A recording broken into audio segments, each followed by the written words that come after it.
Olha só, presta atenção. Dor de cabeça intensa lateralizada, ou desse lado, ou desse de cá, junto com apertamento durante a noite, com dores nessas regiões, com estalidos quando abre e fecha a boca. Provavelmente você tem uma condição que precisa buscar um profissional da odontologia e também um psicólogo.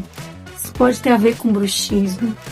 E principalmente, se não houver nenhum desses diagnósticos, você com certeza está aí passando por questões de ansiedade, porque esse tipo de comportamento e sintoma, ele aciona o nervo vago. Isso deixa você em estado de luta ou fuga, ou seja, mais ansiedade. Para mais informações, me acompanhe aqui